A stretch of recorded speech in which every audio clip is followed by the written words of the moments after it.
I never told my favorite teacher I lied about why I missed so many classes senior year because she wrote in my yearbook you were always stronger than you knew, and I didn't have the heart to tell her I was just trying to survive in a house where no one noticed when I didn't come home. I was 17. It was the kind of year where time felt slow and fast all at once. The kind of year where a lot of things were breaking, but no one talked about it. It was my senior year of high school, and I missed more classes than anyone realized. They kept the attendance board behind the main office window, and if you really looked, you could count the number of unexcused absences next to each student's ID number. Mine was always creeping higher. Not enough to cause a meeting with the principal. Just enough to start a rumor or two. I always said it was asthma, or a headache.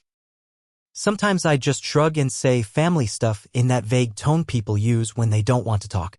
Nobody ever pushed. Except Mrs. Kellerman. She taught 10th grade English, but I had her again for creative writing in 12th. I signed up for the class because I liked the way she talked to people. Like she didn't see you as a dumb kid. Like your words actually mattered. She wore those big silver rings and always had a mug of peppermint tea on her desk. Her hair was never done the same way twice, and she wrote on the board with those old-school chalk markers. The first day of class she said, "This is the 1 hour of the day where you're allowed to be honest. Use it." I remember writing that down in the corner of my notebook, then drawing a line through it. Because I wasn't going to be honest. I couldn't be. What was I going to say? Hey, I live in a house where no one really knows what I'm doing, and some nights I sleep in my car because it's easier than coming home to silence that feels like a threat. That didn't fit on any homework assignment. The first time I missed her class, I stayed home because I didn't have any clean clothes. I'd run out of detergent and didn't want to ask my dad for more. I figured I'd just skip and say I was sick. It worked. The next time, I'd been up all night in the back of my car behind the bowling alley. It had snowed a little. I'd left the engine running for warmth, but halfway through the night it sputtered out. I didn't go in the next day because my face was still blotchy from the cold. Then it just kept happening. Sometimes I missed because I couldn't focus. Other times because I couldn't afford gas to get there. Once, I stayed in the library all day because I didn't want to go home and didn't have anywhere else to be. I wasn't sleeping well. My stomach always hurt. I had a toothbrush in my backpack and a change of socks in my glove compartment. It became a routine. Show up when I could. Lie when I had to. Smile just enough so people wouldn't ask questions. I gotten good at it.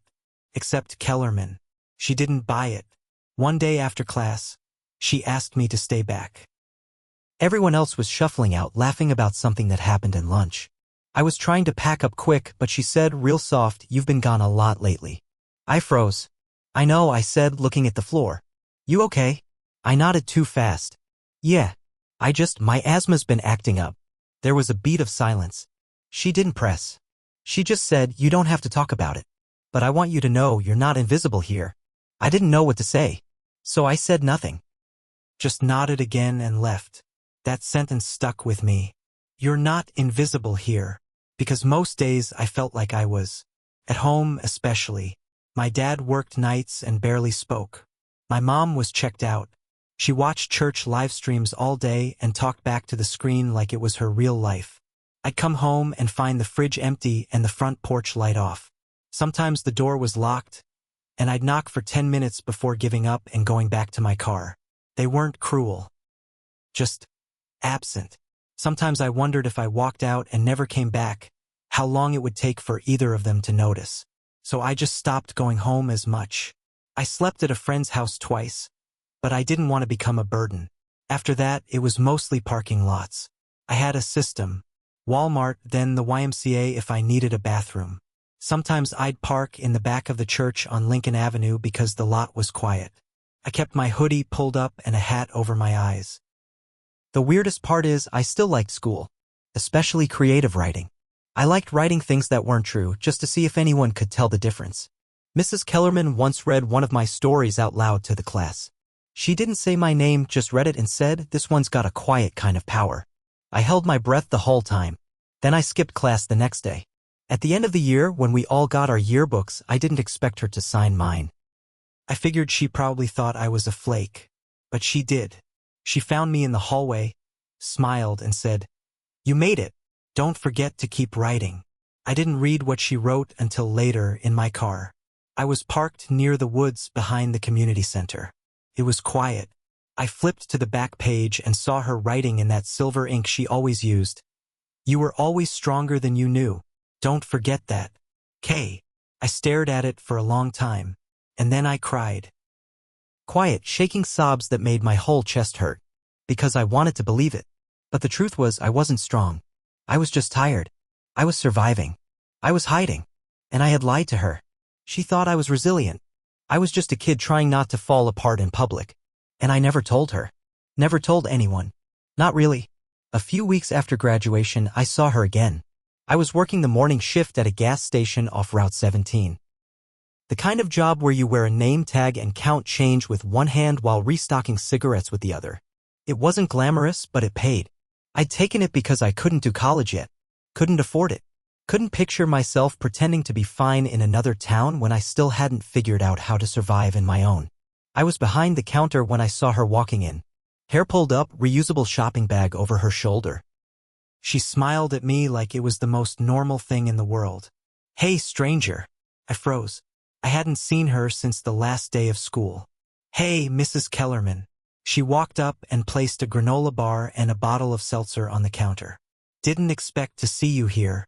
Yeah, just working for now, I said. Tried to sound casual. She looked at me for a second too long. Still writing? Not really. That's when her face changed. Just a little, like something settled behind her eyes. She didn't say anything else. Just paid in cash, told me to take care of myself, and walked out. I stood there with the receipt still in my hand, stomach churning. That night I wrote something for the first time in months. Not a story. Just a paragraph. Just trying to name the feeling I couldn't shake. Because it wasn't just shame. It was something deeper. Like I betrayed someone who actually believed in me. A week later, I found out she'd left the school. Some budget cuts, they said. Or maybe she just moved on. Teachers don't always stay forever. But it felt like a door closing. And that's when something weird started happening. I couldn't stop dreaming about her class. Not her specifically, but that room. The way it smelled like dry erase markers and peppermint tea. The way the windows rattled in the wind.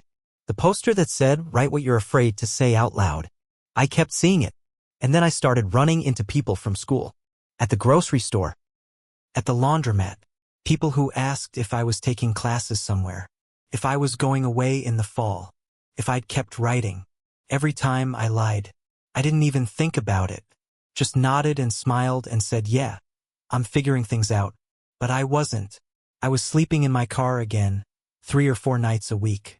My dad's drinking had gotten worse, and the few times I came home he'd be passed out on the couch with the TV glowing in the dark.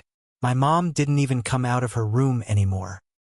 I'd leave notes on the fridge saying I'd be back tomorrow, and no one ever followed up. One night, I parked behind the library and saw a flyer taped to a streetlight. Writing workshop, tell your story. Hosted by some local group. Free admission. I tore it down and stuffed it in my bag. I didn't go, but I kept the flyer. Because part of me kept thinking, what if I went? What if I told the truth, just once? But then I remembered. The last time someone believed in me, I let them think I was strong. And I never corrected them. And if I started now, I wasn't sure what would come out. About 2 months later, I got a Facebook message from a girl I barely knew in high school. Her name was Sasha. We had gym together once and maybe one group project sophomore year. I hadn't thought about her in years. Her message just said, hey, weird question. Did you know Mrs. Kellerman passed away? I stared at the screen for a long time. My hands went cold. I typed no. When and hit send before I could think. She replied a few minutes later, last week. Cancer, I think. Someone said she'd been sick a while but didn't tell many people. There's a memorial at the school this weekend. I just sat there. Didn't respond. Didn't breathe right. Cancer? She was always healthy. She drank green tea. She wore those weird essential oil bracelets. I mean, I never saw her looking tired. She was just alive. But then again, I hadn't seen her in over a year. And even when I did, people hide things. Just like I did. I didn't go to the memorial. I wanted to. I even drove by the school that day. Parked across the street and watched the people walk in. Former students, some teachers, parents. A few cars I recognized. Someone was carrying a bouquet of sunflowers. But I couldn't walk through those doors. Not after everything I didn't say. Not after the way I let her believe I was okay. Because if I walked in there, I would have had to face the fact that the one adult who really saw me was gone and I never gave her the truth she deserved. I drove away and didn't stop until I hit the next town. I didn't talk to anyone about it. Not my coworkers. Not the friend I occasionally stayed with.